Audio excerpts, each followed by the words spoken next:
Untuk itu kita mau bernyanyi berlimpah sukacita. Kita boleh berdiri bersama-sama. Kita boleh bertepuk tangan karena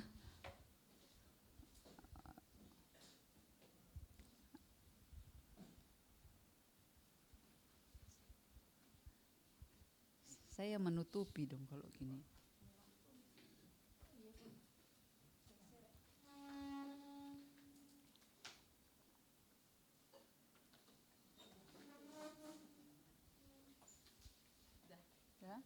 Udah.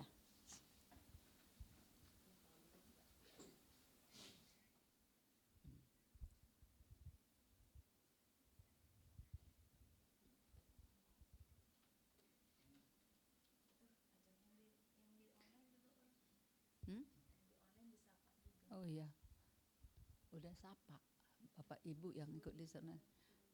Bapak Ibu yang online ikut bernyanyi bersama-sama.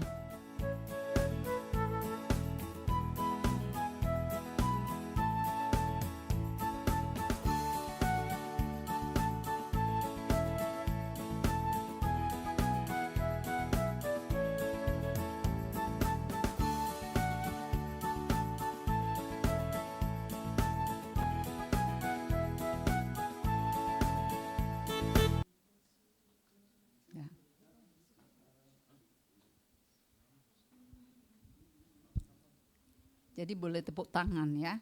Berlimpah sukacita. Sukacita yang dari Tuhan sudah Tuhan berikan bagi kita. Kita boleh bersama-sama. Oh, saya harus tetap ke sana ya.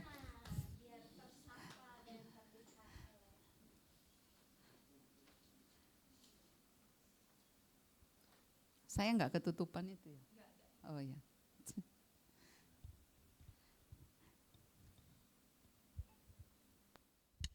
Siap Bapak Ibu yang ada di rumah, kita bersama-sama. Di rumah juga ikut sukacita ya. Kita di sini bertepuk tangan, Bapak Ibu juga bersukacita.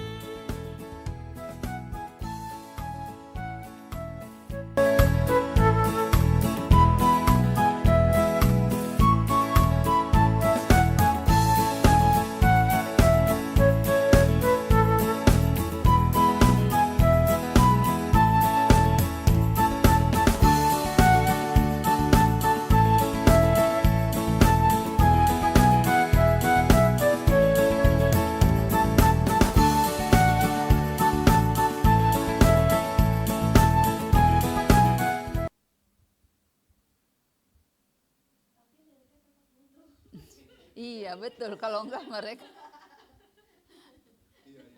Tadi bisa kok, bagus banget tadi.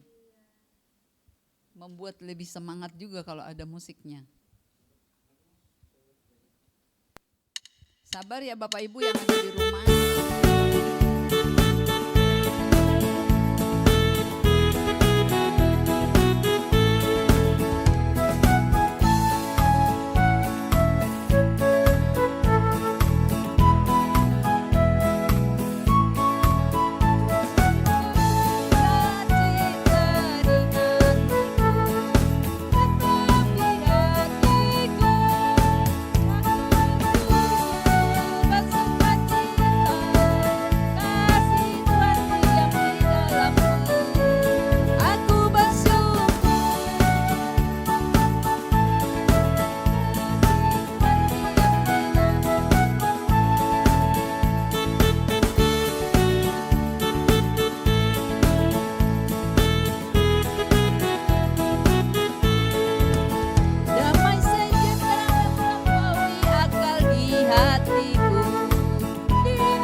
kasih Tuhan ada di dalam seluruh kehidupan kita. Mari kita berdoa. Bapa di dalam surga, Bapa yang baik, sungguh kami mengucap syukur dan terima kasih kepadamu ya Bapa, atas kesempatan yang Tuhan masih berikan kepada kami. Terima kasih kalau Engkau yang sudah memimpin kami dari rumah kami masing-masing, sehingga kami dapat menyediakan waktu untuk malam hari ini mengikuti PA. Biarlah Tuhan yang menolong kami semua, di mana kami sudah menyediakan waktu kami percaya Tuhan juga yang akan menolong kami. Bersyukur untuk hamba-Mu Bapak Pendeta Mulyadi yang sudah ada di tempat ini karena penyertaan Tuhan, sehingga Tuhan yang akan menolong dan memampukan apa yang sudah dipersiapkan oleh Bapak Mulyadi dapat disampaikan kepada kami. Bapak, kami mohon biar Roh Kudus Tuhan yang menolong, memberikan hikmat pada hamba-Mu, sehingga apa yang akan disampaikan menjadi berkat bagi kami sekalian untuk kami menjalani di dalam kehidupan kami. Terima kasih Bapak, ampuni kami dari dosa dan kesalahan kami agar kami layak di hadapan-Mu. Di dalam nama Tuhan Yesus kami sudah berdoa dan bersyukur. Amin. Silakan duduk, kita mau mempersiapkan hati kita mau bernyanyi untuk firman Tuhan. Firman-Mu kupegang selalu. Biarlah di dalam kehidupan kita selalu berpegang akan firman Tuhan. Supaya firman Tuhan yang menuntun hidup kita hari lepas hari.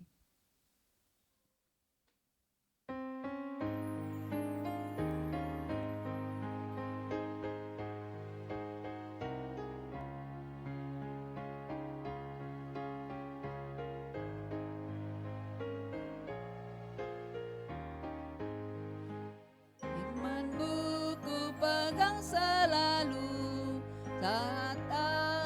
saat senang, jalan hidup yang akan datang, tangan Tuhan yang memegang, pencobaan menghimpit.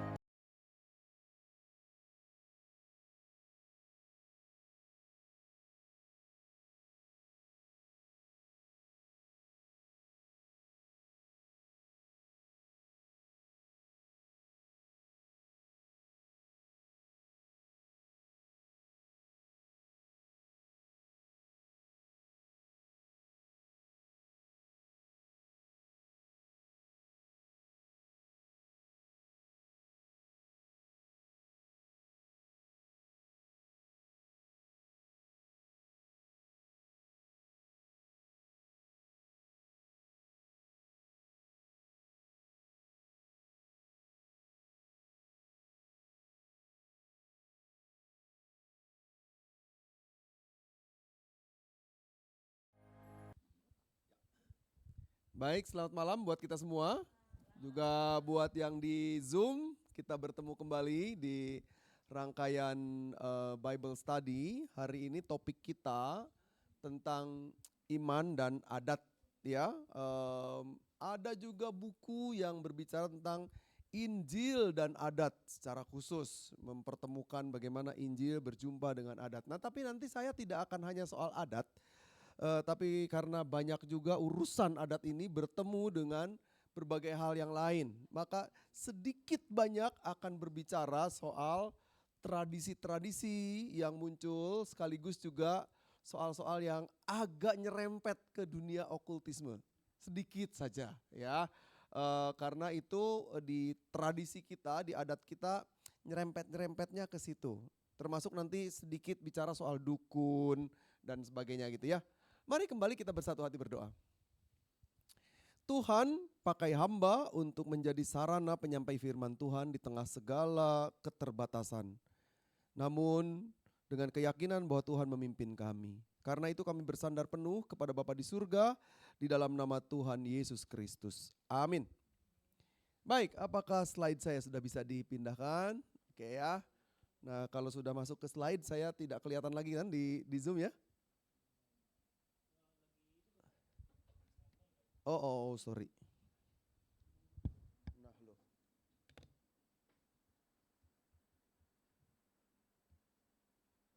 Oke. Baik, saya nggak kelihatan toh di Zoom. Jadi agak bebas, cuman perlu kedengaran aja gitu ya. Buat Bapak Ibu, Opa Oma yang di Zoom, kita lihatnya ke slide saja. Jadi ini adat istiadat, budaya, tradisi, dan iman Kristen ya, apa yang terjadi. Pertanyaannya adalah, apakah ketika kita berbicara soal adat istiadat, kira-kira kalau kearifan lokal sama nggak dengan adat istiadat? Tahu nggak kearifan lokal? Local wisdom, ya. Kearifan lokal sama nggak dengan adat istiadat? Sama ya. Nah, ternyata ada beberapa orang yang mengatakan itu sama, tapi yang lain mengatakan tidak sama. Di mana sama dan tidak samanya? Yang sama itu mengatakan bahwa itu menjadi kebiasaan tradisi yang dilakukan, toh. Tapi yang tidak sama mengatakan pada local wisdom tidak menjadi sebuah tradisi yang dipahami punya nilai-nilai seperti kaitannya dengan leluhur dan sebagainya. Gitu. Jadi memang perdebatannya luar biasa. Nah, kita tidak akan memperdebatkan itu. Karena apa? Karena ketika kita tahu bahwa misalnya di masa-masa mau lebaran, mau Sintia gitu kan ya. Orang ketika ada, tadi kita makan onde ya. Ada sembahyang onde. Atau ketika ada bayi yang melahirkan, itu dikasih onde. Gitu kan ya. Jadi saya bilang dulu waktu kecil Boyo sering-sering ada yang melahirkan gitu. Karena saya suka sekali onde. Jadi terima kasih, saya menikmati ya, luar biasa, pas ini. Dan kesegarannya sedemikian rupa. Nah, onde itu kan menjadi tidak bisa kita katakan sebagai adat. Tapi itu bagian dari local wisdom orang melakukan itu. Karena sekarang dijual di mana-mana ya, di Muara Karang, di sini itu ada penjual onde dan diserbu orang. Ya, macam-macam. Oke.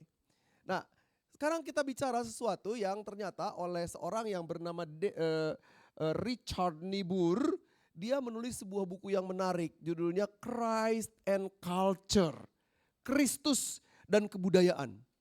Kata Niebuhr, ada persoalan di sini. Jadi pokoknya Christ against culture. Kristus menolak kebudayaan. Segala sesuatu kebudayaan yang bertentangan dengan Kristus ditolak. Kita buka dulu Matius. Tidak semua teks Alkitab bisa kita baca karena banyak sekali, tapi paling tidak beberapa kita lihat ya. Injil Matius pasal 15. Kita temukan di sana sebuah ungkapan, sebuah ekspresi yang diperlihatkan untuk mencoba mempertentangkan demikian perintah Allah dan adat istiadat orang Yahudi. Kemudian datanglah beberapa orang Yahudi dan ahli Taurat dari Yerusalem kepada Yesus dan berkata, "Mengapa murid-muridmu melanggar adat istiadat nenek moyang kita?" Tuh dari awal sudah dikatakan begitu. Kenapa melanggar? Gitu ya. Mereka tidak membasuh tangan sebelum makan. Itu tradisi yang luar biasa karena kotor dari dulu, nggak boleh, debu banyak sekali. Jawab Yesus kepada mereka, Mengapa kamu pun melanggar perintah Allah demi adat istiadat nenek moyang kita? Sebab Allah berfirman, hormatilah ayahmu dan ibumu. Dan siapa yang mengutuki ayahnya atau ibunya harus dihukum mati. Namun kamu berkata, siapa saja yang berkata kepada ayahnya atau ibunya, segala bantuan yang seharusnya engkau terima dariku adalah persembahan kepada Allah. Orang itu tidak wajib lagi menghormati ayahnya atau ibunya. Dengan demikian firman Allah, kamu nyatakan tidak berlaku demi adat istiadat sendiri. Hai orang-orang munafik, tepatlah nubuat Yesaya tentang kamu. Bangsa ini memuliakan aku dengan bibirnya, padahal hatinya jauh dari aku. Percuma mereka beribadah kepadaku, sementara ajaran yang mereka ajarkan adalah perintah manusia. Jadi dalam konteks itu Yesus mengatakan tolak. Tidak sesuai. Ya. Ada 5 tipologinya. Hilang. Lalu Christ of culture. Kristus berada di dalam kebudayaan, ya. Jadi di Kisah Para Rasul pasal 17 ayat 22 sampai dengan 31 kita menemukan bagaimana sesuatu yang terjadi, ya. Jadi Kristusnya berada di atas bahkan, kan ya. Lalu apalagi? Nah, Christ above culture. Kristus di atas kebudayaan. Jadi Kristus berada di atas kebudayaan sehingga Kristus bisa berinteraksi dengan budaya-budaya tersebut. Makanya karena Kristus di atas, maka segala sesuatu bisa diakomodasi. Itu contoh konteks yang terjadi. Teks-teks Alkitabnya tolong ditulisin ya, diingat supaya nanti kita bisa lihat. Ini Injil Markus 7 ayat 8 sampai 13. Lalu apa lagi? Nah, ini dia. Christ and culture in paradox. Jadi ini bukan menolak, tapi kebudayaan itu dipercakapkan. Contoh yang paling kuat di mana? Kalau orang mau menikah, lalu menikahnya beda suku bangsa. Satu Tionghoa, satu Batak. Gimana nih menemukannya? Yang ini mesti Sangjit, yang itu mesti, ada orang Batak nggak? Ada ya. Mesti apa namanya? Martupol, ya, Marhusip. Apa itu?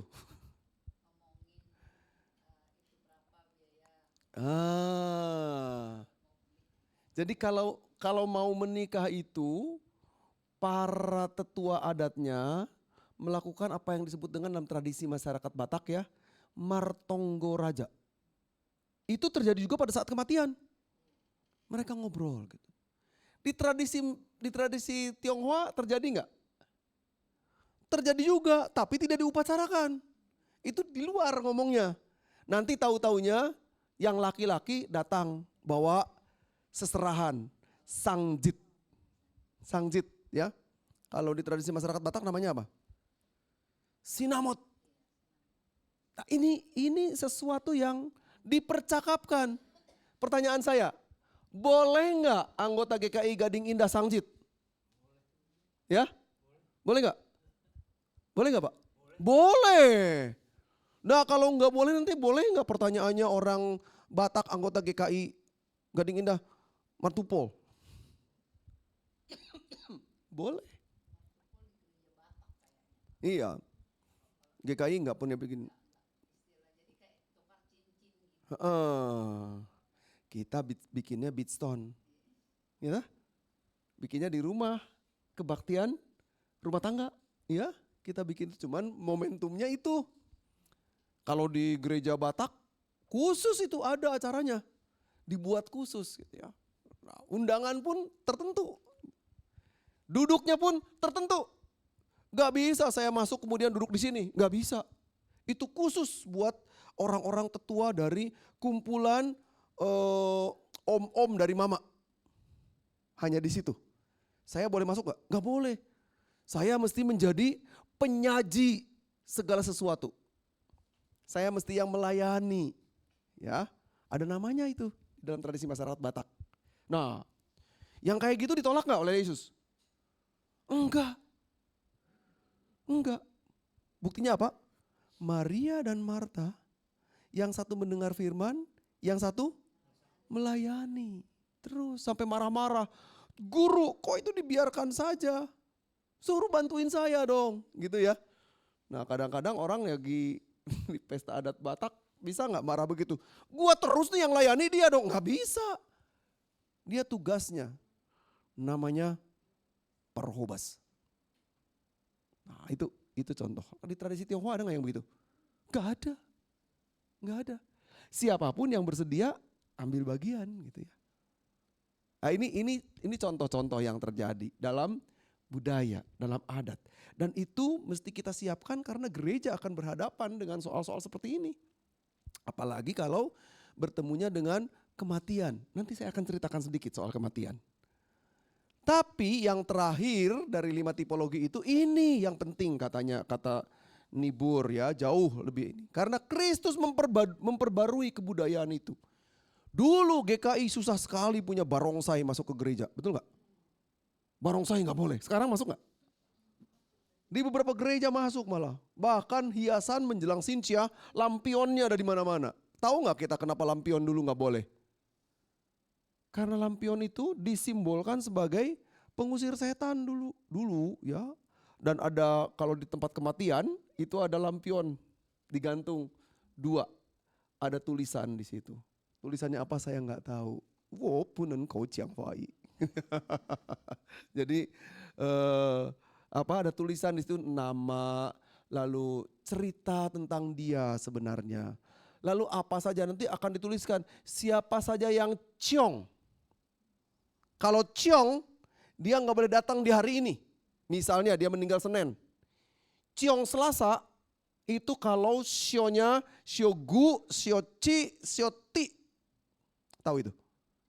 Sio kebo, sio tikus gitu ya misalnya. Karena orang ini sionya hao. Apa itu? Macan. Gitu ya. Dari segi sio mana yang lebih gede? Sio tikus atau sio kebo? Yang duluan yang mana? Ya? Tikus yang pertama. Ada ceritanya itu. Seorang yang bernama Chuan Seng Song. Iya betul, CS Song namanya, Chuan Seng Song. Orang menyebutnya juga Song Chuan Seng gitu. Dia menulis buku judulnya Tell Us Our Name.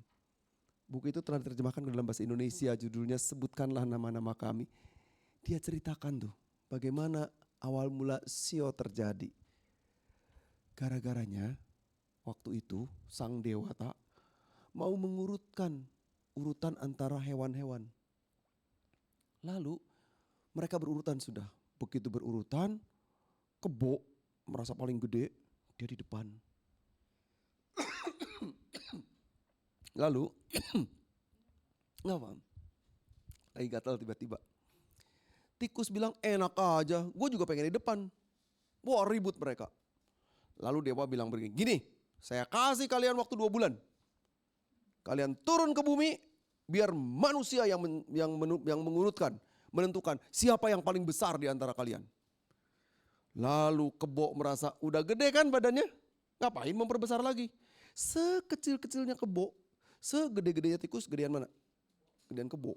Tapi tikus itu dia sampai makan sebanyak-banyaknya sampai badannya berlipat kali menjadi 10 kali lipat.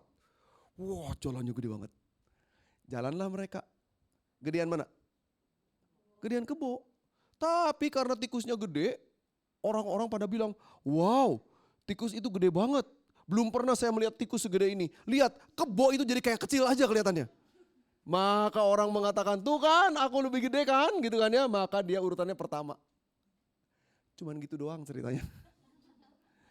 Kemudian dijadiin shio. Untung saya shio chua. Apa itu? Ular ya. Ular. Makanya emeritus karena umurnya umur chua 60. 61, 62 sekarang kalau dari segi shio ya berarti ya. Ya. Jadi saya nggak rebutan kan di depan atau belakang. Dapat berkatnya aja terus. Nggak penting kita mempersoalkan itu. Tapi lihat apa kata Nibur. Mendingan ditransformasi budayanya. Diberikan warna baru. Supaya orang jangan melekat kepada tradisinya. Jangan melekat pada adatnya. Nah nanti kita akan lihat bagaimana dalam kehidupan kita perhatikan ya. Nah karena itu surat Roma mengatakan begini. Namun kamu tidak hidup dalam tabiat daging, melainkan dalam roh.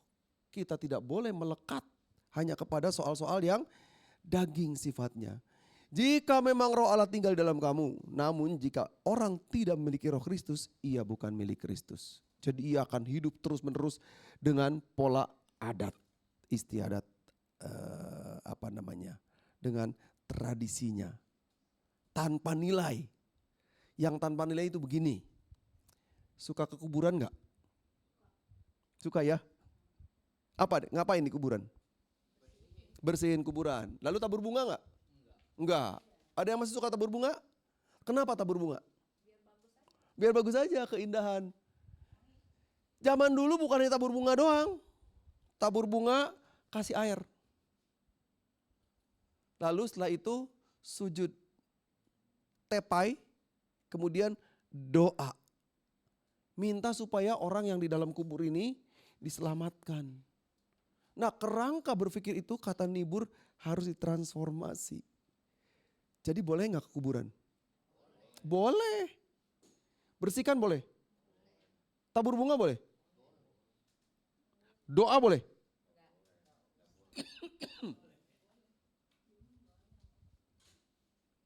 Boleh gak nih doa? Nanti pendeta anak tiba-tiba tanya, boleh nggak? Wah, berdoa itu tidak boleh dibatasi oleh ruang dan waktu. Dimanapun. Bahkan seringkali di tempat yang paling menakutkan. Kita berdoa kan? Kenapa orang berdoa? Takut. Kalau orang tidak takut berdoa nggak?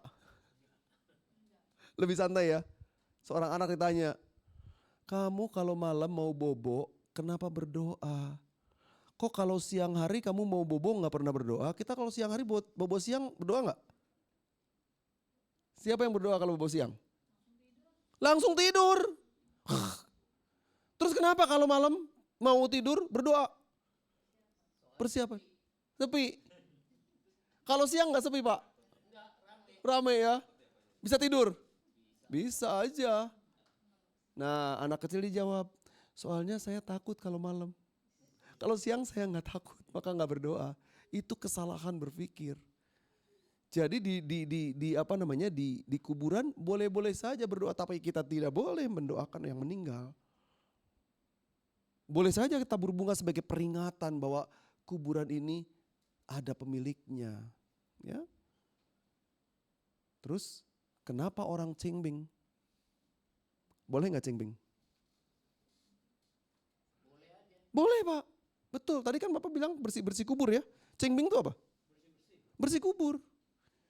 Itu terjadi dulu hanya karena seorang raja yang ternyata dia sangat kuat, nggak bisa digulingkan, tapi ditelusuri bapak mamanya nggak ada. Jadi kalau orang tidak punya kejelasan siapa ayah ibunya, maka dia tidak layak jadi raja. Tapi raja ini pinter, raja ini cerdik. Jadi dia perintahkan maklumat raja, semua orang harus membersihkan kuburan. Mereka bersihkan semua kuburan. Ternyata ada kuburan yang tersisa 2, nggak ada pemiliknya. Raja datang ke situ nangis-nangis, aduh papa mama minta mampun, saya sudah jadi raja tapi saya lupa sama papa mama. Sekarang juga bersihkan kubur dan menjadi peringatan tiap tahun bersih kubur. Cengbing ceritanya begitu. Nanti ada cerita kenapa orang kemudian buang semangka di depan peti jenazah. Kalau mau keluar dari rumah duka kan? Pure. Kenapa itu? Tunggu tanggal mainnya sebentar ya. Tunggu sebentar, tunggu. Sabar. Oke. Karena apa? Karena kita mau melihat ini dulu. Di dalam tradisi sampai kemudian orang melihat pada kerangka apa itu? Perbuatan daging telah nyata kata Galatia, yaitu percabulan, kecemaran, hawa nafsu, penyembahan berhala, sihir, saya beri huruf besar, perseteruan, perselisihan, iri hati, kemarahan, dan seterusnya. Nah, kenapa sihir? Lihat, sihir orang pakai ini itu gitu ya. Kata sihir dalam teks bahasa Yunani itu kalau KBBI, kenapa ini? Kalau KBBI, Kamus Besar Bahasa Indonesia, sihir itu merupakan perbuatan ajaib dilakukan dengan pesona. Maksudnya menarik perhatian, gitu ya. Guna-guna mantra dan sebagainya. Jadi orang kalau mau melakukan sihir, gitu kan. Tapi dalam bahasa Yunani, teks Alkitab ini, ada sebuah kata namanya pharmakeia. Kalau mendengar kata pharmakeia, kita mendengar kata apa? Farmasi. Farmasi itu apa? Obat. Jadi penggunaan obat yang bukan hanya untuk kepentingan penyembuhan secara medis tapi juga meracun. Serta penggunaan obat sihir yang lazim dipraktikkan pada dunia kuno. Jadi mereka menggunakan obat-obatan itu dan rapalan, mantra. Ada nggak teks mantra? Nanti kita lihat. Mantra-mantra dan sebagainya. Jadi proses meracuni itu dilakukan dengan obat ringan dan berat. Bentuknya seperti obat bius. Orang dibius. Kalau sekarang dibius, gitu ya. Udah selesai. Tapi sekarang dunia medis kan nggak begitu. Biusnya masuk ke infus. Jadi ketika saya mau dioperasi, si susternya bilang di luar, dok, bobo dok, tidur katanya. Saya bilang, dok saya udah siap suruh tidur. Ngerti aja sih. Saya bilang, ya tahu saya sering bergaul dengan dunia medis ya. Jadi Ngerti lah, tahu-tahu saya sudah bangun dan operasilah usus buntu saya waktu itu ya. Udah selesai bangun, saya katanya ngaco ngomongnya. Macam-macam, untunglah yang positif yang dibicarakan. Coba yang negatif kan nggak kebayang ya, pendeta ngomongin yang negatif gitu kan ya. Positif semua gitu. Nah, jadi mereka membuat jampi-jampi supaya si pemohon dalam kasus pengobatan yang mencederai itu terkesan jadi kagum. Nah ini orang yang seringkali datang ke dukun, kemudian percaya kepada dukun karena apa? Dia menggunakan kita tersugesti untuk itu. Jadi kita ikut dalam dunia dukun itu. Ini farmakeia di dalam teks itu, ya. Kisah Para Rasul 16 ayat 16.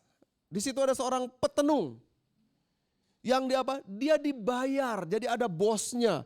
Dia suruh menenung orang, dia bayar ke bosnya. Ketika Paulus datang, diobrak-abrik pemahaman itu, ngamuklah si bosnya sama Paulus. Sehingga Paulus harus dihukum. Jadi ini semua politik di balik itu semua. Kita mesti berhati-hati tentang nilai-nilai yang demikian, ya. Nah, bagaimana dalam komunitas Kristen? Ini yang mengejutkan ini. Di beberapa wilayah komunitas Kristen, adat, tradisi, dan berbagai hal itu ternyata digunakan untuk hal yang lain. Praktik-praktik kebudayaan yang membuat orang kekristenan terkait dengan hal-hal magis. Saya bertemu dengan seorang teman dari timur. Dia datang ke sini katanya dia dikasih di sabuknya ada apa gitu ya dari nenek sana. Neneknya minta kepada nenek yang lain. Nenek itu dapat dari nenek yang sana. Jadi sumbernya dari mana? Enggak jelas. Pokoknya dia dapat diikat sini. Ini untuk apa? Pelindung, Pak. Karena kamu akan pergi katanya keluar jauh dari kampung halaman. Supaya ada yang jaga kamu. Pakai sabuk itu. Nah, kalau ternyata apa yang dirapal, didoa-doakan dalam sabuk itu ternyata berbeda pemahaman dengan tempat tinggal itu, apa jadinya itu? Bentrok kan? Nah ini persoalan-persoalan serius. Bahkan mereka berjumpa dengan realitas praktik magis sehingga terjadi pertarungan di antara orang-orang Kristen yang berkaitan dengan kekuatan-kekuatan magis. Bertarung orang Kristen, sesama orang Kristen. Di daerah-daerah tertentu di kawasan timur, Ambon, Papua, Timor, Manado sebagian, lalu daerah-daerah sana lah ya. Mereka akan berjumpa dengan yang namanya Suanggi. Ada yang tahu Suanggi? Suanggi itu sebenarnya orang, tapi yang suka memuja-muja. Kalau kita di Jawa Barat namanya nyegik. Nyegik, tapi nyegik itu seperti meminta kepada seorang, kemudian jadilah dia serupai babi kayak gitu. Ya, apa orang di sini bilang? Babi ngepet. Saya sendiri nggak pernah tahu itu bagaimana ya. Tapi Suanggi itu sampai kemudian bisa mencabut nyawa orang. Orang jadi ketakutan, bisa sakit dan sebagainya. Itu praktik yang berlangsung di daerah. Nah, mereka bertarung kekuatan-kekuatan itu. Sampai kemudian masuk ke wilayah gereja. Lalu pendetanya ikut bertarung. Kekuatan doa. Kita jadi kenal sosok pendeta mantan seorang dukun kan. Dulu katanya sampai kemudian bertobat gara-gara bertarung dengan pendeta-pendeta. Dan dia kalah. Akhirnya dia jadi Kristen. Sekarang jadi berkhotbah di mana-mana. Memperkenalkan dan memberitahukan tentang perdukunan, dukun hitam, dukun putih. Ya, kayak gitu. Ada yang tahu namanya? Ah, itu dia. Oke. Lalu apa? Di antara umat Kristen terjadi serang-serangan. Ya, kekuatan kalau ini lebih kuat, ini wah begitu terus. Akhirnya apa? Adat itu masuk di dalam kehidupan gereja, bukan terbalik. Bukan gereja yang kemudian memberi pengaruh kepada adat. Malah dibalik jadinya. Gereja dikuasai oleh adat. Dan itu sampai kemudian jadi sulit orang keluar dari ruang lingkup itu.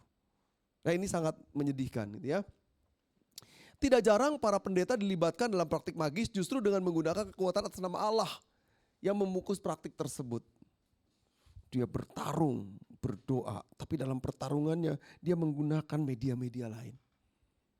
Ini kalau sudah sampai seperti itu, Maka Tuhan bilang, jangan ada padamu ilah lain di hadapanku. Atas nama Tuhan, tapi hatinya tidak tertuju kepada Tuhan. Ini mengerikan sekali ya. Nah, dalam konteks di atas, maka umat Kristiani justru saling tanding, adu kekuatan magis. Ini mengerikan. Dampaknya kehidupan Kristianitas tidak lagi mencerminkan nilai iman yang kuat, tapi justru lebih mempercayai kekuatan lain. Maka kalau ada seorang pendeta yang bisa menyembuhkan, dia akan diikuti banyak orang. KKR-nya akan sangat penuh. Tapi kalau pendeta Mulyadi apalagi sudah emeritus, berkhotbah, orang gak mau datang. Karena apa? Karena tidak punya kekuatan magis menyembuhkan. Jadi yang menyembuhkan itu pendeta atau Tuhan? Nah, ini persoalan serius yang terjadi pada pergerakan umat. Coba kalau misalnya ya GKI Gading Indah nih punya gagasan, nanti kita sewa Ancol supaya kebaktian dipimpin oleh pendeta emeritus Mulyadi gitu. Kira-kira yang datang berapa bus? Gak ada. Gak ada yang datang. Karena saya tidak punya kerinduan untuk menyelenggarakan model-model ibadah seperti itu. Sudah pernah ditawarkan, tapi saya tolak. Karena bukan untuk itu saya datang untuk melayani. Kristus tidak menyuruh saya untuk menjadi pendeta dengan pelayanan demikian. Bukan untuk itu. Ya. Boleh nggak melayani di berbagai kota? Boleh. Saya sudah berkunjung ke lebih dari 100 kota di kota dan desa ya, di kampung-kampung juga di Indonesia. Mission trip dari Aceh sampai ke Papua. Wilayah di Sumatera tinggal beberapa yang belum saya kunjungi. Bengkulu, Jambi, Padang, Mentawai. Tinggal itu yang belum saya. Kan ada itu anugerah kesembuhan. Iya. Itu bagaimana? Nah ini dia, ini penting Pak. Anugerah kesembuhan tuh datangnya dari siapa Pak? Dari Tuhan, ya betul. Jadi kita tetap tidak boleh menggantungkan kepada seseorang seolah-olah dialah yang bisa menyembuhkan. Begini begitu. Pernah tahu kasus yang terjadi seorang tokoh yang melakukan itu ternyata dia pakai orang yang berpura-pura untuk itu. Supaya mancing yang lain. Tapi terjadi. Saya mau kesaksian satu hal. Ada sepupu saya, dia punya anak di Bali, matanya itu sudah sampai ini kacamatanya Pak, itu sudah 20 minusnya sudah seperti belakangnya botol itu, tebel banget. Sampai kemudian dia udah nggak bisa melihat kalau kacanya dilepas, nggak bisa dia. Tiba-tiba pagi-pagi dia bilang sama papinya, "Papi, aku gak bisa lihat pakai kacamata ini." Aduh, papinya sangat sedih. Karena sedang demikian berarti apa? Buta, ya kan? Tapi tiba-tiba dia melukis. Lukisannya tentang 5 roti dan 2 ikan. Dibawa oleh seorang anak. Dia bilang ke papinya, "Papi, aku bisa melukis." "Kok bisa melukis? Kamu bisa lihat?" "Bisa." "Loh, kacamatamu lepas." 2 hari sebelum kejadian itu, si papinya itu mau bawa dia ke kebaktian KKR begitu. Tapi gak bisa karena penumpangnya terlalu banyak. Karena dari kampung-kampung pengen ikut semua ke mobilnya dia. Dibawa, tapi di dalam KKR itu dia bilang, dia berdoa, "Tuhan, anugerah-Mu dicurahkan dalam kehidupan keluarga kami." Dia tidak bilang soal anaknya, tapi keluarga kami. Dan 2 hari kemudian kejadian begitu anaknya. Sekarang gak pakai lagi kacamata, bisa lihat Pak. Dalam segi medis itu sudah impossible, dia tinggal di Bali. Ya. Nah ini kejadian real yang berlangsung dan punya pengalaman demikian. Apakah itu terjadi karena pendeta? Kita harus mengatakan bukan. Kita harus mengatakan itu adalah kemurahan Tuhan. Kenapa? Sama seperti ketika seorang perempuan yang datang kepada Yesus, "Asal ku pegang saja jumbai jubahnya, maka aku sembuh." Lalu Tuhan mengatakan apa? "Siapa yang memegang itu?" Karena aku merasa keluar mujizat, energi besar keluar. Perempuan itu takutan kan? Tapi dia berkatakan, imanmu telah menyelamatkan engkau. Kebergantungan imannya kepada Allah. Itu yang sebenarnya Tuhan Yesus mau supaya lakukan. Lalu apakah ada rekan-rekan pendeta yang punya kemampuan memediasi itu sampai kemudian bisa membangun spirit orang? Ada, banyak. Banyak Pak. Pendeta yang bisa memberikan spirit, doa, menginspirasi, menguatkan sampai orang ini kemudian punya ketangguhan untuk datang kepada Allah lebih dahsyat lagi. Banyak yang demikian. Di GKI ada banyak. Saya punya teman-teman di lingkungan kita yang punya spiritnya yang seperti itu. Gitu ya. Tapi saya tidak dianugerahi Tuhan untuk yang satu itu. Dan saya bersyukur karena apa? Karena ada sisi yang lain yang Tuhan berikan pada saya. Gitu ya Pak ya? Oke, baik. Ya, kita teruskan. Nah, sekarang ini adat yang muncul, ini yang terjadi di dalam perjalanan kita. Bagaimana kita melihat dengan penghormatan kepada leluhur? Boleh enggak? Boleh. Kenapa boleh Pak? Cuman menghormati. Nah, enggak boleh gitu Pak jawabannya. Jawabannya karena Tuhan yang suruh. Hormatilah ayahmu dan ibumu supaya engkau panjang umur katanya. Lama, bukan panjang umur, supaya lama. Yang terjemahan baru ya. Kalau di terjemahan yang pertama, lanjut umurmu di bumi supaya usiamu lama katanya gitu. Lamanya itu relatif. Karena panjang umur itu juga punya nilai tersendiri. Mari kita lihat. Secara tradisional, penghormatan kepada leluhur menjadi salah satu nilai agama tradisional dalam masyarakat Asia Afrika. Ini sudah begitu. Kita dapat warisan itu. Hormat kepada orang tua, ya, kepada leluhur. Tradisi masyarakat Tiongkok itu sangat berpegang teguh kepada orang tua. Kepada orang tua itu harus uhau, bukan puhau. Ya, harus uhau. Maka kepada orang tua zaman dulu kita ini tunduk. Nah, itu sebabnya kenapa ketika jenazah orang tua lewat, maka anak-anak yang itu terutama laki-laki ya, dia harus memegang tongkat, diikat kain merah, lalu diangkat ke atas. Supaya setelah lewat baru dia boleh tegak lagi. Simbolnya apa? Dia simbol menghormat kepada orang tua dan sambil memberitahu jalannya lurus ke sana, jangan belok ke sini. Gitu kira-kira. Kalau tradisi masyarakat Jawa gimana? Dia pakai lentera di depan, lalu pakai sapu lidi di depan jenazah yang lagi dia usung ini, nyapu gitu pakai lentera. Supaya apa? Supaya terang jalannya. Itu yang terjadi ya. Jadi ini aspek dari sistem keagamaan yang kompleks. Jadi banyak sekali unsurnya. Dan dinyatakan sebagai bukan praktik keagamaan kalau di gereja Katolik. Maka gereja Katolik menganggapnya tidak bertentangan dengan agama. Itu sebabnya di gereja Katolik kalau yang Tionghoa, kalau ada yang meninggal dia akan dikasih hio. Masih boleh sembahyang. Itu hasil dari pola pekabaran Injil yang dilakukan oleh seorang yang bernama Matteo Ricci di Cina. Prosesnya dia belajar tentang tradisi budaya. Nah, kalau kita bagaimana? Kita tidak melakukan itu bukan karena boleh atau tidak boleh.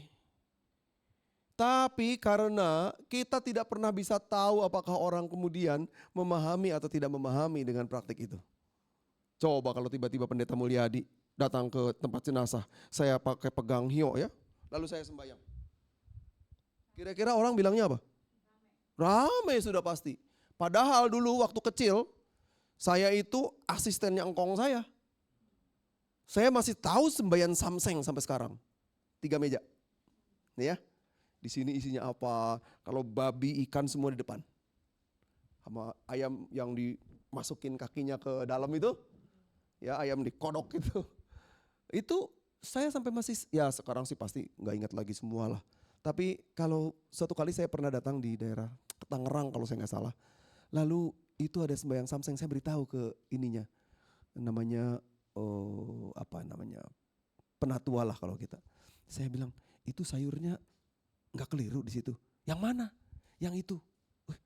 Kok tahu? Ya tahu. Saya asistennya. Asisten itu lebih banyak mengerjakan ketimbang yang itunya kan. Ketimbang engkong saya. Engkong saya nyusun. Tapi saya yang bantu meletakkan gini, nasi di depan, sumpitnya mesti bagaimana dan seterusnya. Hafal waktu itu. Sekarang saya udah nggak tahu lagi bagaimana, tapi masih tahu lah. Nanti setelah itu airnya air 3 kan, dipakai buat sembahyang, teret di bawah gitu kan ya. Lalu sojakui gitu. Dulu saya ikutan sampai SD kelas 5 mungkin. Masih ikut ke kuburan. Engkong saya punya kuburan itu lebih dari 50. Mesti dibersihkan. Banyak sekali. Karena engkong saya punya apa itu namanya? Punya engkong. Anaknya 14. Dari jumlah itu ada yang punya anak 13. Ada yang 11. Ada yang 10, ada yang 7. Engkong saya punya anak, lupa saya berapa.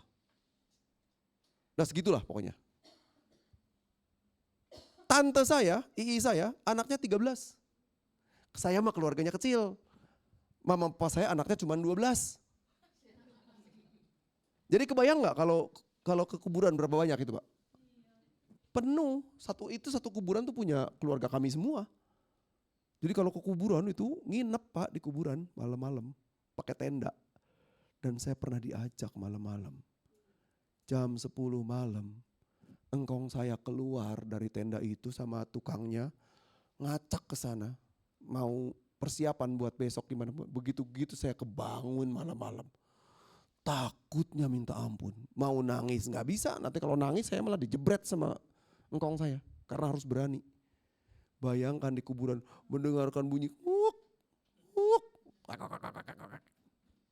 gelap gulita. Mending kalau ada bulan. Tenda lagi. Enggak dipasangin, mana ada neon. Petromax betul Pak. Dan kalau sudah dibawa pergi, Petromaxnya dibawa. Lah terus saya sama siapa? Sama rumput bergoyang. Untung gak ada yang koet-koet itu tenda ya. Nah itu pengalaman yang demikian rupa. Enggak boleh engkong saya melakukan itu sebenarnya. Saya jadi trauma sampai sekarang saya takut kegelapan. Sampai sekarang. Tapi saya latihan untuk berani jadinya. Jadi tempat gelap saya gemeteran juga. Tapi kemudian berani udah gitu di Cirebon pendeta sendirian beberapa kali kejadian orang meninggal. Baik yang bukan anggota jemaat maupun yang anggota jemaat. Kalau meninggal karena KTP saya diminta oleh rumah sakit, lalu saya diminta untuk datang, ini Pak orangnya Kristen. Masuklah saya ke rumah duka sendirian. Iya kalau kejadiannya siang.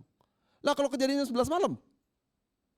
Emangnya kalau di rumah tempat persemayaman jenazah di rumah sakit itu terang benderang indah gitu? Boro-boro temaram gitu kan. Lalu angin, lalu itu gordennya begini-begini, warnanya putih. Saya masuk ke dalam, begitu masuk itu kepalanya sudah pecah. Betapa takutnya saya. Nah ini situasi yang kemudian Tuhan pakai media itu. Saya bersyukur kemudian bisa melakukan pelayanan sedemikian rupa. Sampai sekarang. Kalau tanya, saya masih takut gak? Saya harus mengatakan, saya takut. Ya Pak. Makanan yang bekas Nah. kepada yang meninggal itu boleh dimakan gak? Bapak punya pengalaman itu gak Pak? Maksudnya Bapak pernah punya pengalaman memakan makanan untuk persembahyangan gak? dulu waktu saya nggak tahu ya karena Saya sih tahu Pak dulu karena saya yang bikin. Iya kan? waktu saya masih remaja gitu Iya. ya, itu kan masih agamanya Bukan Kristen. Makan aja ya Pak ya. disajikan gitu. Habis sembahyang gitu karena Kalau saya yang menyediakan Pak. Dan saya anak sekolah minggu. Saya makan tuh. Tapi tertentu. Kalau yang terbuka saya gak mau makan. Bukan Pak, debu segala macam kan. Karena itu dipasangnya seharian Pak. Apalagi yang disajikan kepada jenazah. Saya gak akan makan itu. Tapi apel, jeruk, bali, saya kupas, saya makan. Nah, setelah saya dewasa dan belajar teologi, kemudian saya berpikir ulang. Karena Tuhan mengatakan dalam firman, bukan apa yang masuk ke dalam perutmu, tapi yang keluar. Yang keluar maksudnya bukan muntahan, tapi kata-kata. Tapi lebih dari itu, kalimatnya bukan itu. Apakah itu menjadi batu sandungan atau tidak? Kalau itu kemudian menjadi batu sandungan, jangan pernah melakukannya. Tapi saya yakin bahwa itu akan menjadi batu sandungan bagi orang. Karena itu alat uji orang untuk mengetahui. Jadi ini bukan soal boleh atau tidak. Karena segala sesuatu yang kita hempaskan di dalam nama Tuhan, itu menjadi memungkinkan untuk dimakan, bukan? Sekarang saya mau tanya Pak, Bapak mengkonsumsi babi enggak Pak? Makan babi ya? Makan. Bapak tahu enggak babi itu pernah masuk ke dalam tubuh seorang yang kerasukan setan? Orang Gerasa, 2000 ekor Pak. Nah kalau kita makan babi berarti kita makan apa yang ada di dalam babi itu kan? Tuhan jadikan babi sebagai media setan. Iya kan? Media betul. Media setan. Media setan kan untuk keluar dari orang itu, dari si Gerasa itu, masuk kepada babi. Sekarang pertanyaannya, kenapa babi yang dijadikan itu? Karena binatang babi yang ada di situ. Kalau ada sapi ya sapi. Padahal pada waktu itu peternakan yang paling umum adalah domba dan kambing. Ada nggak di situ? Ada Pak. Pasti ada. Tapi daerah situ daerah yang pelihara babi, Pak Pendeta. Iya, betul.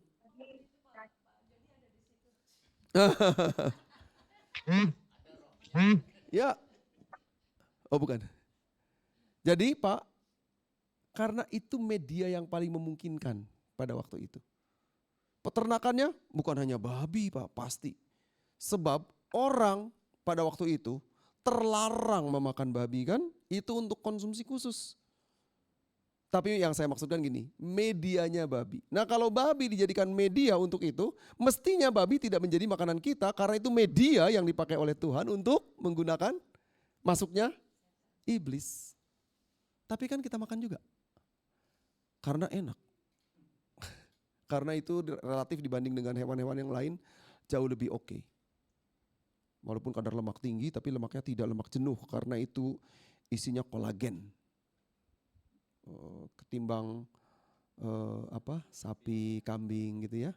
Walaupun sekarang ada dokter yang mengatakan jangan terganggu dengan makanan daging begitu. Jangan takut dengan kolesterol.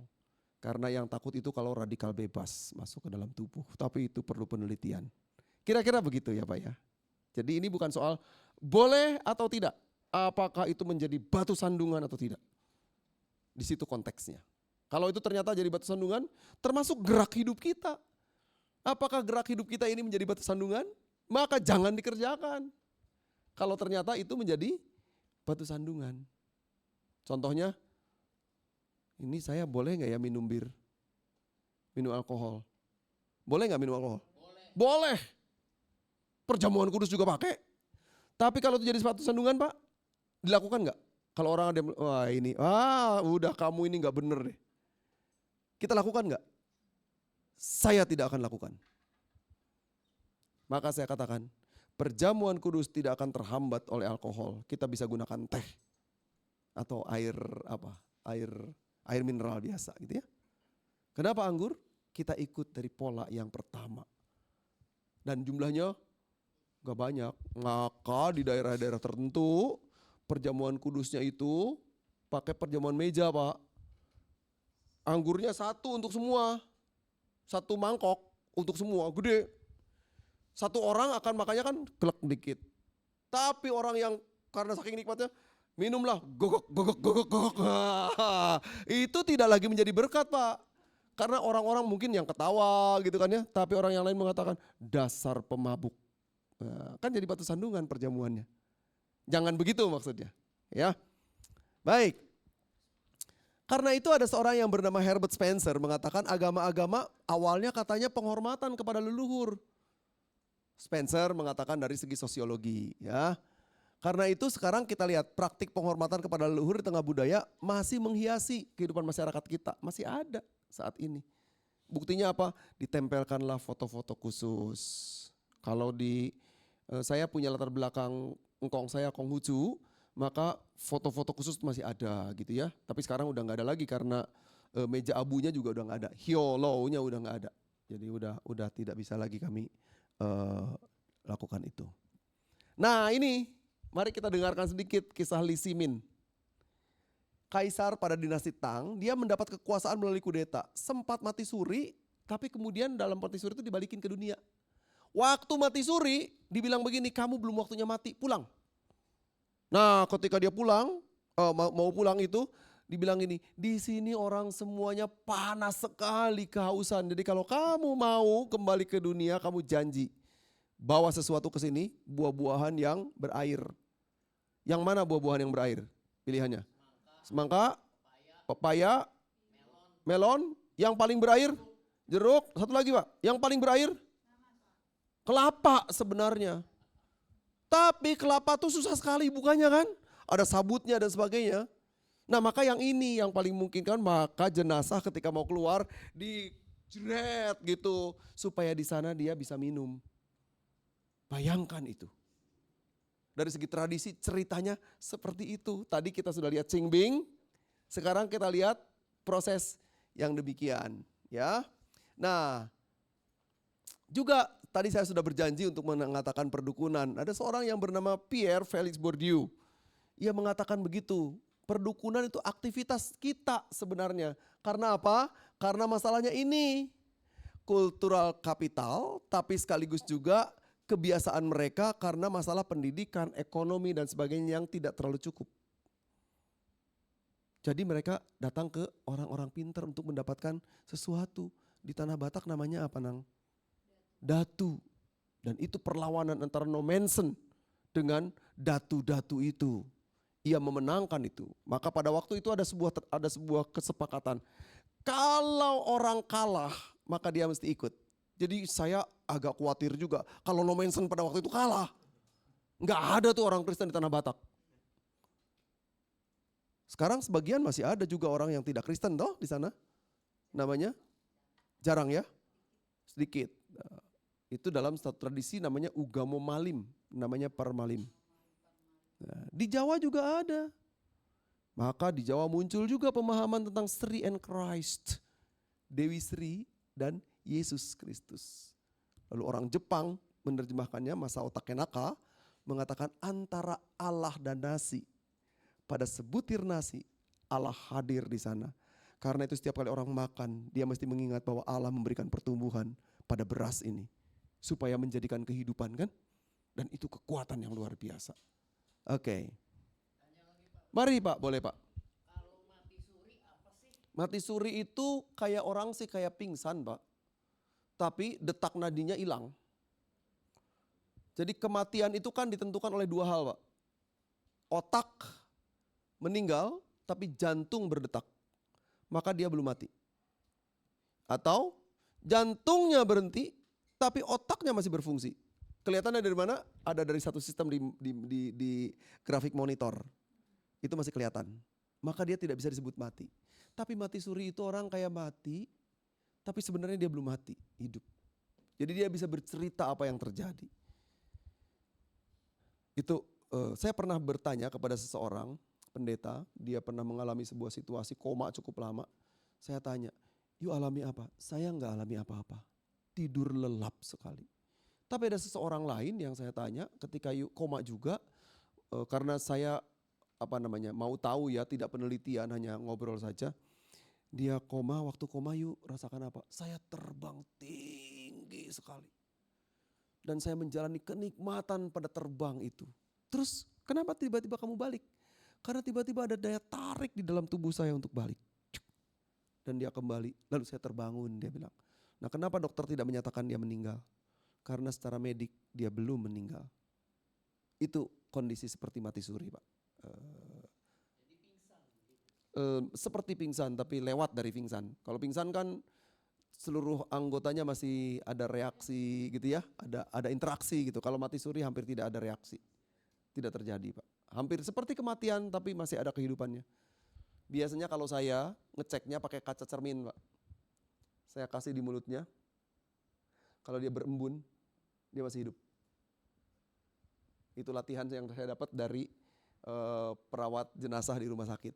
Bagaimana mau tahu? Nih Pak Pendeta. Gini, dia kasih ke mulut saya. Nafas. Berembun ya. Sekarang dia bersihin. Gitu. Diginiin ke jenazah. Ada nggak? Nggak ada. Udah meninggal.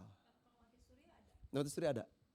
Ada embun, ada sedikit nafas. Kira-kira begitu kira-kira. Itu yang saya dapat dari latihan, dari pengalaman orang di situ ya Pak ya. Untung juga punya pengalaman itu Pak. Jadi tahu. Ya, cermin kelihatan. Kan kita kalau lagi mandi ada ininya kan itu ya. Apa namanya? Kabut. Nah, gitu. Oke, dikit lagi. Di masyarakat Jawa begini, gitu ya. Clifford Gates ada sebuah buku tua Abangan Santri Priari dalam masyarakat Jawa ini dia mengungkapkan begini. Nah, karena itu Yesaya mengatakan begini, tetap saja dengan mantramu dan sihirmu yang banyak itu, yang telah kau kerahkan sejak mudamu. Mungkin kau berhasil, mungkin kau dapat membuat orang takut. Apabila orang berkata kepada kamu, mintalah petunjuk kepada arwah dan roh-roh peramal dengan berbisik-bisik dan berkomat kamit, maka jawablah, bukankah suatu bangsa patut meminta hanya kepada ilahnya? Ini peringatan dari kitab Yesaya untuk kita berhati-hati ya. Sekarang pertanyaannya mengakhiri proses kita, aduh maaf jam berapa kita sebenarnya? Jam 9 kita stop ya. Apa yang harus kita lakukan?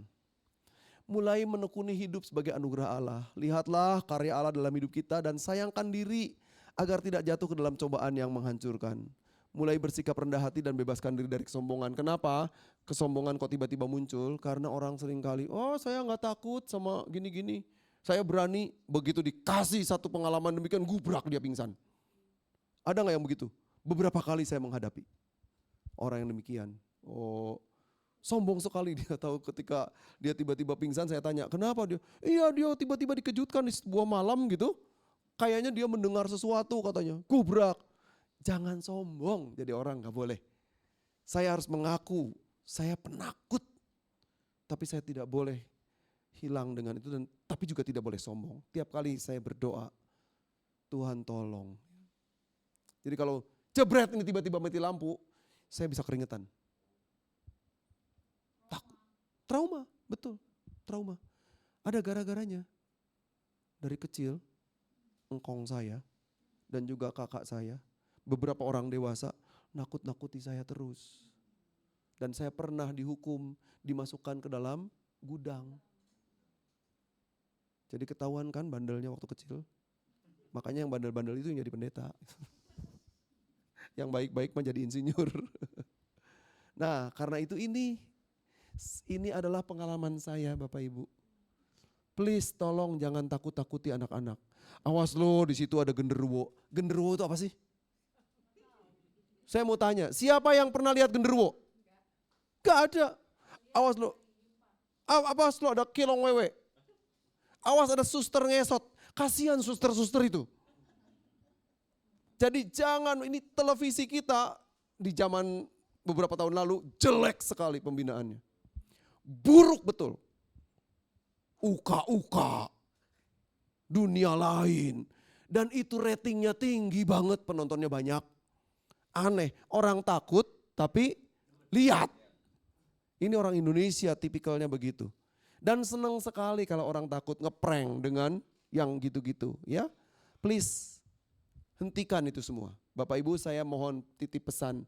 Berilah anak-anak kita kebahagiaan yang indah. Jangan ditakut-takuti, gak boleh. Yang gitu-gitu. Ya. Semua isinya setan melulu. Iya kan? Televisi kita kan gitu ya. Iya betul. Tapi sekarang bagus filmnya, agak lain. Jadi agak lain tuh Pak bilang babi itu haram gitu kira-kira. Nah ini yang bisa saya sampaikan. Terima kasih untuk semuanya. Saya serahkan kembali. Kalau ada yang mau komen silakan. Mari. Kalau dari di close aja dulu, di close ininya. Di close. Yang dari Zoom kalau mau boleh komen, mau bertanya atau apa silakan dari Zoom. Ada opa oma, om tante yang di Zoom kalau mau menyampaikan kesan, pertanyaan, sharing baik juga. Oh, mari Pak. Pakai mic Pak supaya kedengeran. Oh nggak nyampe Pak, mesti maju Pak. Mesti maju, mari Pak maju aja Pak. Supaya dengar.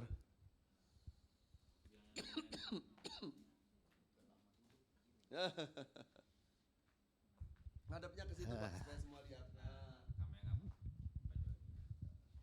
Sini Pak agak geser sini. Nah ya betul. Ini Pak Pendeta, ada teman saya ya di kematian nih, dia tukang foto. Semua itu momen-momen itu dia foto terus. Sampai yang terpenting itu dipetiknya di foto. Ternyata waktu dia foto itu nggak ada apa-apa, tapi di dalam setelah fotonya dicuci itu ada seperti awan itu. Itu apa, Pak Pendeta itu? Orang yang datang di situ nggak ngelihat apa itu rohnya atau apanya gitu. Tapi di fotonya ada. Oke, baik. Makasih Pak Pendeta. Makasih. Beberapa bulan yang lalu pemuda kami menikah Pak. Dan saya memfotonya supaya sama-sama lihat. Mudah-mudahan masih ada ya.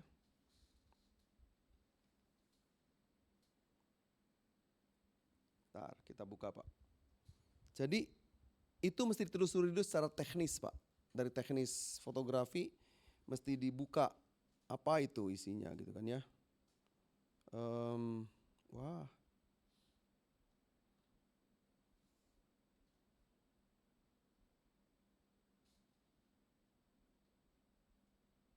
Wah udah hilang Pak. Oh. Tuh. Lihat. Mempelainya bercahaya. Padahal apa yang terjadi? Tuh. Nggak ada sinar. Nah, itu kan. Kalau di belakang sana ada sinar karena cahaya ya. Jadi ini ayahnya baru meninggal, Pak. Jadi ketika menikah itu nggak ada ayahnya karena ayahnya udah meninggal. Jadi dikasihlah kertas. My father sit here. Ayahnya duduk di situ gitu. Semua orang yang melihat video ini mengatakan itu papinya. Saya bilang enggak. Itu efek dari kamera saya dan lingkungan sekitarnya. Om saya waktu meninggal, zaman itu fotonya cuma hitam putih Pak. Tolong diperhatikan tahun 70-an. 70 enggak ada digital Pak. Pakainya blitz yang gini, lalu gitu ya. Lalu jebret, klisenya diputer, lalu dicuci. Ya teman-teman anak-anak muda nggak tahu itu. Dicuci Pak. Selesai hasil cucian tuh ada bayang-bayang yang begini banyak itu. Bentuknya seperti pelangi tapi pelangi kan warna-warni, ini kan nggak berwarna. Karena waktu itu masih hitam putih, nggak ada warna. Begitu-begitu. Wah katanya ini rohnya hadir. Tapi kemudian ada sepupu kami, tapi sudah tua, sudah usia gitu ya. Dia lihat, dia orang teknik. Bukan. Itu semacam aurora di dalam itu. Jadi aurora tuh kayak apa ya aurora tuh? Seperti awan berbayang begitu. Nah secara teknis ini harus ditelusuri Pak, kita tidak bisa menyimpulkan apapun. Harus ditelusuri secara teknis. Contoh, di GKI Muara Karang, gedungnya baru jadi Pak. Jam 2 pagi, tiba-tiba liftnya kebuka sendiri. Padahal mati. Kan malam dimatiin. Bret. Lalu ada sosok keluar. Nutup lagi. Saya dipanggil. Saya sudah tinggal di, Saya sudah tinggal Cibubur. Penakut, betul Bu. Maka 2 hari kemudian jam 2 pagi Pak. Gelap-gelap, saya ke lantai 4 seperti ini. Mati lampu. Karena gak boleh ada yang nyala kan. Saya duduk di ruangan multimedia sendirian. Saya berdoa di situ. Keluar-keluar saya keringetan. Penakut. Tapi saya tidak mendapati apa-apa. Dipanggillah orang teknis. Saya bilang, panggil orang teknik. Dipanggil orang teknik. Korslet Pak. Mengejutkan sekali kan. Nah yang keluarnya itu apa? Itu yang, tapi di kamera nggak ada. Itu yang, satpam, kan ada security. Jadi begitu dia lihat pintu terbuka, maka imajinasinya langsung masuk ke sana. Ini pasti ada sesuatu dan dia lihat orang keluar. Itu di Muara Karang baru kejadiannya. Tapi setelah kita ajak diskusi, kamu bayangannya imajinasi. Karena apa? Setiap hal yang di luar nalar begitu pasti ada sesuatu. Nah itu dibicarakan. Ada yang memberi keterangan, itu kalau orang mati itu tubuhnya nanti, bukannya nanti, itu sedang terurai katanya. Jadi itu fosfor keluar dari peti. Nah itu bisa ditangkap oleh kamera. Iya, itu mungkin sih Pak. Karena saya pernah melihat di kampung kami Pak, kalau ada yang meninggal dulu tuh petinya ditutup seng. Nanti dibor sengnya. Nanti oleh petugas di atas di lubang bor itu dikasih kertas, potongan kertas kecil.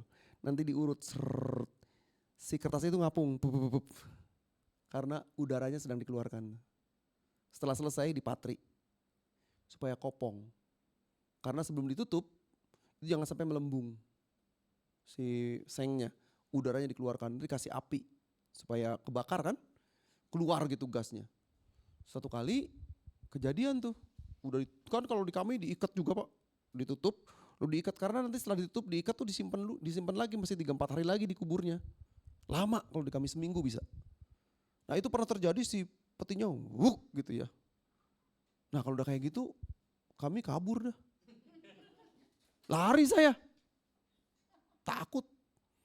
Penakut. Tapi ternyata gas. Sekarang kita terjemahkan itu. Jadi kemungkinan ada fosfor gitu ya Pak ya. Kemungkinan. Saya memang takut ya Pak Pendeta ya. Waktu kakek saya meninggal, ya saya masih remaja lah gitu. Ya. Saya pengen tahu sendiri, itu kan ditaruh di tapang gitu. Di apa, terus dipakein Gordin. gordeng. Ini sepi, nggak ada siapa-siapa. Saya pengen tahu berapa beratnya sih ini. Dari kaki saya angkat gitu. Berat. Kok berat ya? Jadi kakinya sama badan ngikut gitu. Iya, kaku sudah. Kaku. Begitu Iya, berat juga. berat ya. Karena dia sudah tidak punya lagi, sudah bebannya sudah di situ semua. Nah, Kalau masih hidup kan lemes. iya. Enteng cuman segini. Ini satu badan. Iya betul. Nah sharingnya Pak, kemudian saya bertemulah dengan beberapa model jenazah. Di tengah kondisi saya sendirian Pak.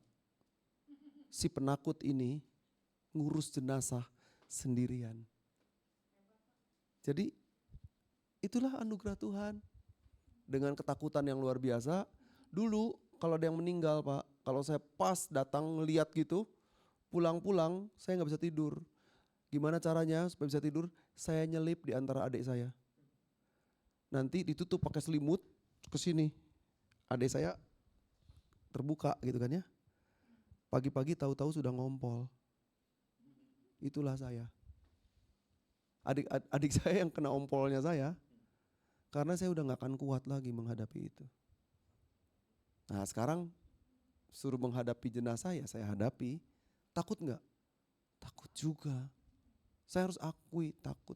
Saya gak mau bohong Pak. Takut itu dari perasaan doang Pak. Iya Pak, tapi itu kan pengalaman buruk masa lalu Pak. trauma saya ke bawah sampai sekarang. Maka itu jangan pernah takut-takuti orang supaya jangan trauma kayak saya. Rugi Pak. Nah sekarang saya ngajar kuliah-kuliah yang berhubungan dengan itu. Ya. Terakhir ya, Ibu tadi mau tanya sesuatu Bu. Enggak, jadi sebenarnya kayak okultisme kayak gitu-gitu kan, apakah memang ada gitu? Saya pernah waktu itu, ya udah lama banget, saya pernah dengar dari orang yang misalnya dia bisa bermain dengan jin-jin apa gitu, terus dia bertobat kan jadi orang Kristen, terus dia bercerita bagaimana dia bisa bebas dan malah bisa melihat ada jin-jin yang memang misalnya ada orang yang bermain-main dengan jin, dia tahu lah apa. Terus jadi apa memang ada apa gimana tuh Pak?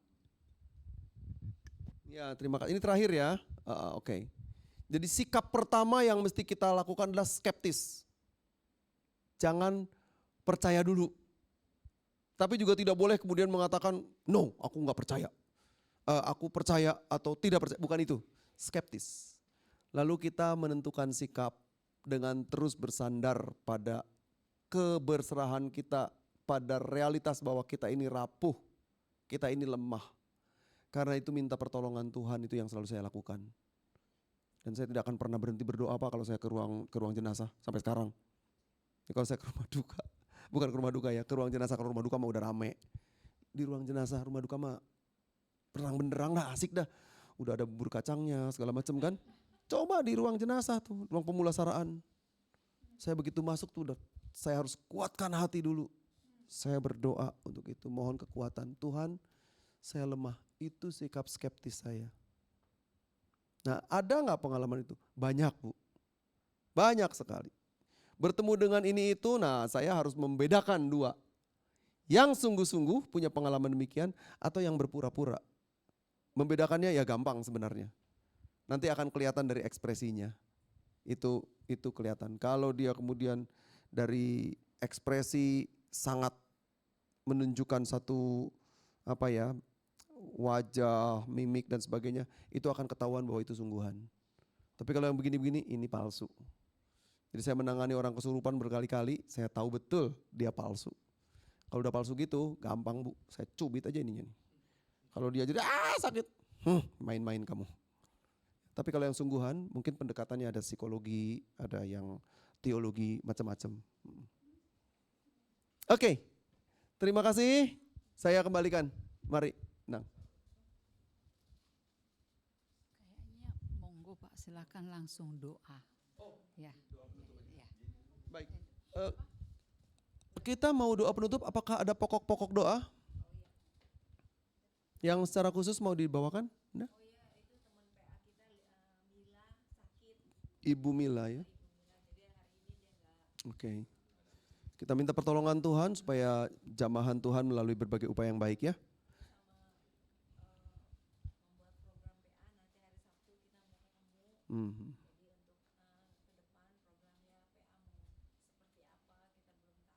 Ya, oke. Baik, mari kita berdoa. Tuhan, terima kasih untuk kesempatan yang baik.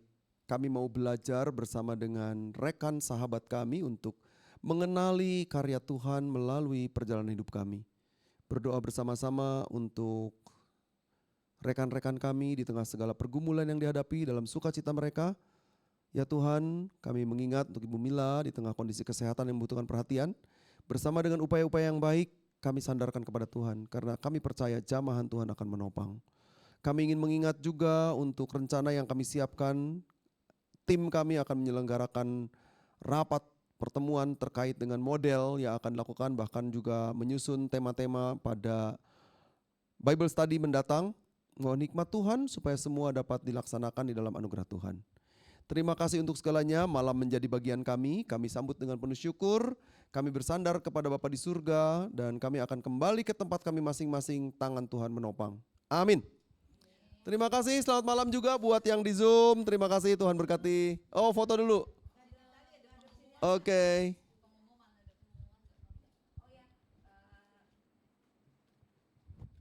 Terima kasih Pendeta Mulyadi. Teman-teman, PA bulan Maret itu PA yang terakhir.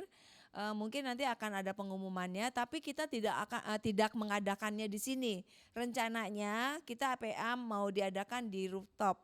Ya, itu rencana programnya. Tapi belum tahu kapannya, apakah mungkin di malam hari atau di hari lain supaya teman-teman PA kita yang online biasanya nggak bisa datang malam, mungkin kalau diadakan siang atau sore bisa. Tapi ini belum kita rapatkan kembali. Yang pasti nanti Bu Tea dan Pak Roni yang akan membawakannya. Tempatnya tidak di lantai 3 tapi di rooftop. Tapi jamnya berapa nanti di grup diumumkan. Demikian. Kak Ana mau ada pengumuman? Ada, oke. Yuk teman-teman teman-teman yang di Zoom kita buka ya untuk foto ya. Kita foto di sini aja.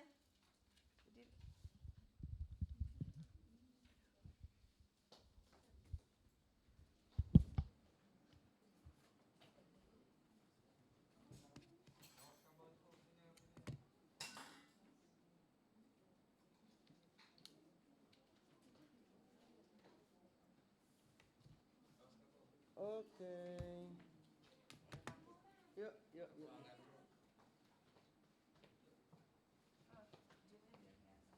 Oh iya, iya, iya, iya, yang di Zoom supaya dapat. Ayo, ikut yuk.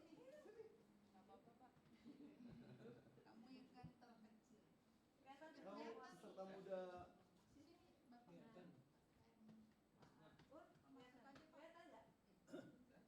Nampaknya ya, oke.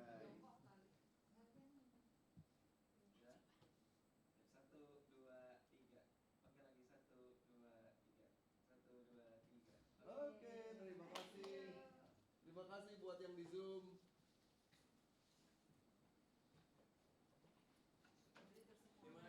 Terima kasih semua.